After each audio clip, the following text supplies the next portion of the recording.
Assalamualaikum warahmatullahi wabarakatuh.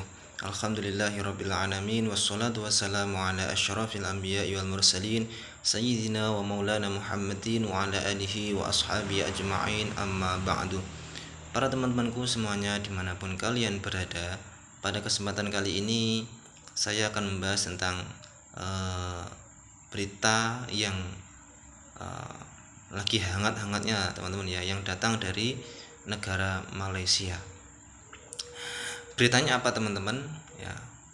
Ini masih viral sampai sekarang, bahwasannya meninggalnya seorang santriwati yang mana dia dibunuh oleh 5 temannya dengan cara dimasukkan ke dalam mesin cuci teman-teman ya.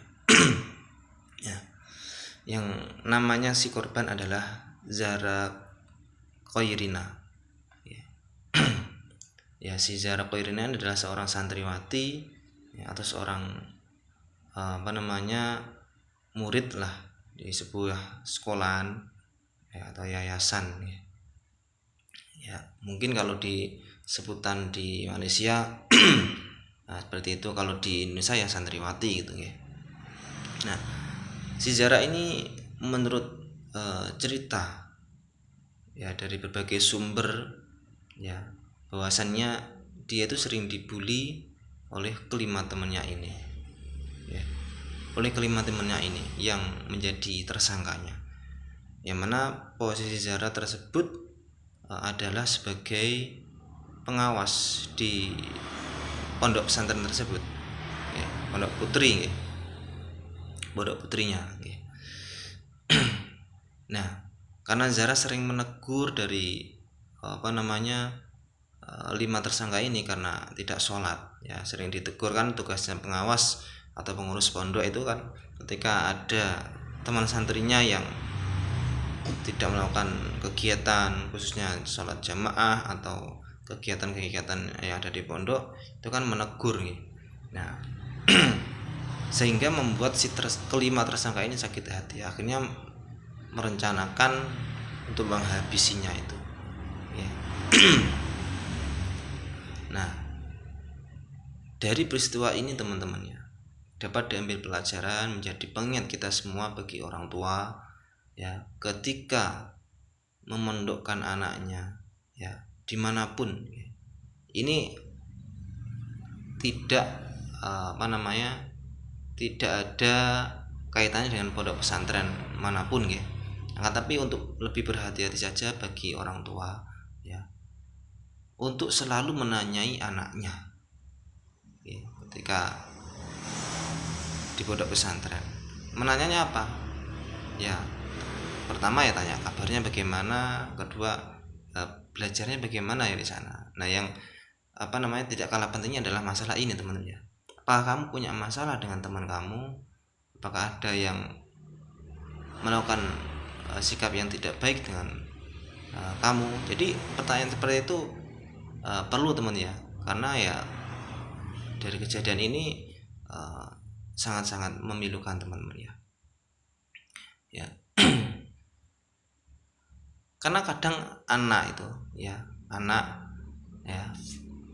tidak mau mengaku pada orang tuanya, padahal di tempat sekolahnya, tempat pondoknya itu kadang dapat bulian dari teman-temannya, dapat pelakuan yang tidak baik oleh teman-temannya. Dan juga kemarin juga ada berita di pondok mana itu, daerah Jawa Tengah atau mana itu, yang sama seperti ini juga, bahkan dianiaya oleh seniornya. Nah itu sekali lagi ini tidak membawa nama pesantren manapun ya. Semua pesantren itu baik, bagus ya. Tapi yang hal-hal seperti ini adalah oknum-oknum dari pihak-pihak yang ada di dalam pesantren tersebut ya. Oknumnya teman-teman ya. Kalau pesantrennya bagus ya.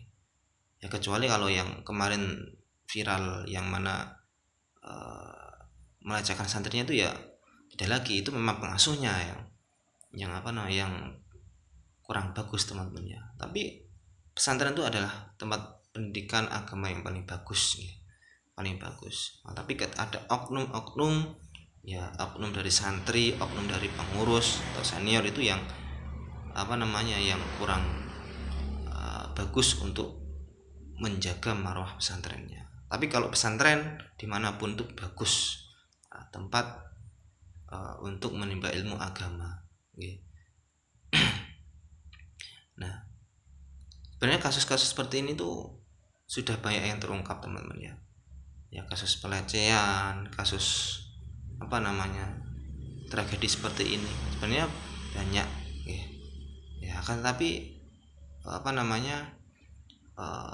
untuk berhati-hatilah pada orang tua ya. Memondokkan anak itu sangat-sangat baik dan bagus ya, tapi untuk menanyakan kabar anak, menanyakan apa sih yang ada di hati anak itu juga perlu teman-teman ya.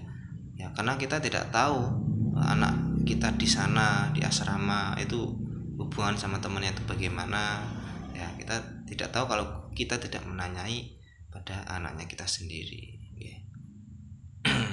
Dan di kabar berita, kembali lagi ke kabar topik yang awal, yang mana si Zahra Khairina ini dimasukkan ke dalam mesin cuci sampai meninggal ya, oleh kelima temannya ini ya, karena sakit hati, sering ditegur tidak sholat ya. Memang itu tugas ya bagi si korban itu, karena menjadi salah satu pengawas atau pengurus dari pondok pesantrennya itu sudah jadi tugasnya ya. Memang ya harus dapat hukuman setimpal. Dan kabar beritanya kelima tersangka ini itu sudah ditangkap dan akan diadili ya, sesuai dengan hukum yang ada di Malaysia sana ya. Jadi tetap berhati-hatilah bagi orang tua dan bagi santri putra, santri putri, kalau ada masalah apapun dengan temannya, segera bilang kepada pengurusnya, pengasuhnya ya, biar tidak terjadi hal-hal seperti ini lagi. Dan terutama matur atau bilang kepada orang tuanya ya. Mungkin itu saja dari saya teman-teman ya. Ya, ini menjadi pelajaran bagi kita semua ya. Sekali lagi, pondok pesantren semuanya baik, bagus ya. Hanya kejadian seperti ini hanyalah karena oknum-oknumnya yang kurang bagus. Kalau pesantrennya dimanapun itu bagus, karena untuk menimba ilmu agama dan untuk syiar agama Islam. Baik, sekian dari saya, kurang lebihnya mohon maaf. Akhirul kalam, assalamualaikum warahmatullahi wabarakatuh.